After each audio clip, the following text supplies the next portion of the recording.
People with ADHD often lose things. They'll misplace them, they put their keys down for one moment, and then all of a sudden, where are my keys? A lot of this is due to some funky little quirks to do with our parietal and our temporal lobes. But yeah, whatever. It's part of the fun of having an ADHD brain.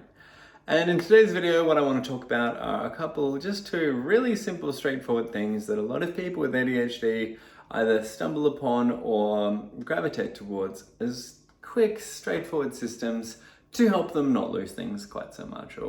Yeah. And this is more appropriate for like the small things, the keys, the TV remote, the phone. Oh, that's a good one. Actually, you know what? I can give you three.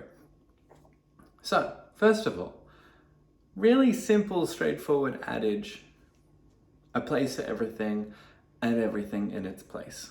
Super common for people with ADHD to have an association that when I come home, I put my keys there and only there, and they're never anywhere else but there. And when I get in the door, I put them there. And yes, that's the intensity of it. And provided that no one else then moves our keys, we're laughing. This is a very common and very useful system. Basically, just having different places for things, it's a lot easier to get into the habit of making sure that the remote always goes in that spot. Every time I go into a room, I put my phone on that tablecloth. Every time I come home, my keys go on that hook by the door. That hook, that specific hook, that's the keys hook. You get the point. Useful, much easier, and then you know when to look for your keys. You go to the place that they should be. And they're not always there, but they're there 80% of the time, which is a hell of a lot better than the who knows where they were that we had going on beforehand. Cool, that's number one. Number two, I like violently colored things. I went through a phase of my phone case being fluorescent pink. And that was mostly because it was very hard to misplace. That's when I was moving around a lot, going to lots of different places, and didn't really have the ability or the infrastructure to get into a routine, have certain systems and strategies in place. So instead I just made my phone extremely vibrant and extremely hard to miss. It worked most of the time. No, it worked a hell of a lot better than if my phone wasn't like that. And it was kind of cool. I kind of got a little bit of a reputation as like Jack the Pink Dude. Whatever, it was fun. And third thing, this is a day-by-day, moment-by-moment one that's immediately quite useful, which is, I still have a proper pencil here right by my side for some reason.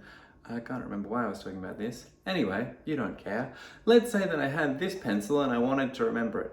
Well, what I would say is, as I put it down, I would say out loud, even if I'm all by myself, I am putting this pencil on the bench by my ring light. Pencil, bench, ring light. Said out aloud, because now I'm not just using, relying on my own recall of, first of all, having paid enough attention to even have noticed putting it down in the first place, but also then I would have to remember what time it was and where in space I was. Now I have an extra cue.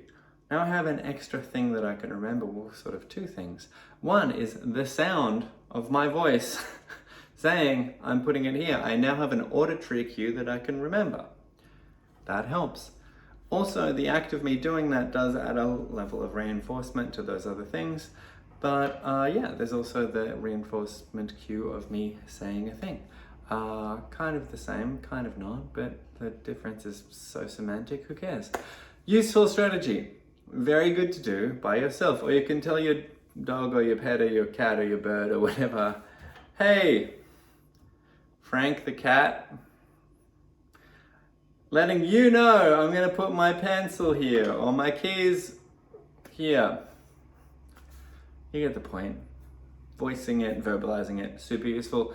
Even better when you have someone, an actual human being that you can tell, because then later on when you go, oh, where's my pencil? They go, hey, you told me where you put it. You put it blah, by the bench on the ring. Yeah, cool.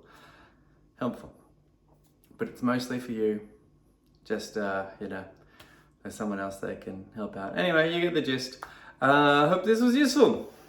3 quick, scalable, useful systems or habits or things to do so that you or someone in your life loses things just a little bit less. So if this isn't for you, if there's someone that you'd like to share this video with, or you're the recipient, someone shared this with you, try not to take it too personally. They're probably just trying to help. And they're probably pulling their hair out in frustration, as I'm sure you are too. I hate losing things. It feels quite a blow because I try very hard not to.